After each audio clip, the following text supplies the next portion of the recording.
முதலில் ஈசான்யத்தில் கிணறு, பின் கட்டிடம். வாஸ்து உண்மை விளக்கம். வீடு கட்டுதல் என்பது வாஸ்து சாஸ்திரத்தின்படி மிக முக்கியமான ஆன்மீகம் மற்றும் ஆற்றல் சார்ந்த செயலாகும். வாஸ்து விதியின்படி நிலத்தின் ஒவ்வொரு திசையும் தனித்தனி சக்திகளை உடையதாக கருதப்படுகின்றது. அவற்றில் மிகவும் புனிதமானதும் நன்மை தரக்கூடியதுமான திசை ஈசான்யம், வடகிழக்கு ஆகும். ஈசான்ய திசை ஈசன் சிவபெருமான் உறையும் திசை என பாரம்பரியமாக கருதப்படுகின்றது.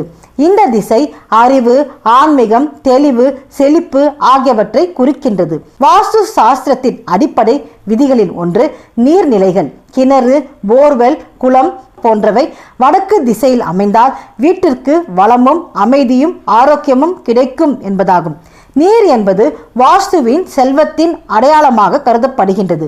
வடக்கு திசை குபேரனின் திசை, கிழக்கு சூரிய திசை.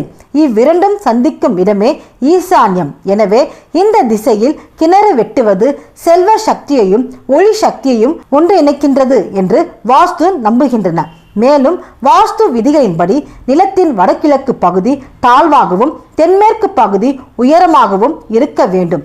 வடகிழக்கில் கிணறு வெட்டுவது இயற்கையாகவே அந்த பகுதியை தாழ்வாக்குகிறது. இதனால் நல்ல ஆற்றல் வீட்டிற்குள் சுலபமாக நுழையும். தீய ஆற்றல் வெளியேற உதவும் என்று கருதப்படுகின்றது.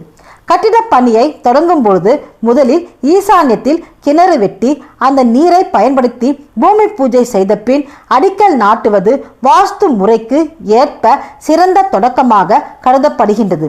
இதனால் கட்டிடத்தில் வசிக்கும் குடும்பத்தினருக்கு ஆரோக்கியம், செல்வம், மன அமைதி, முன்னேற்றம் கிடைக்கும் என்று நம்பப்படுகின்றது.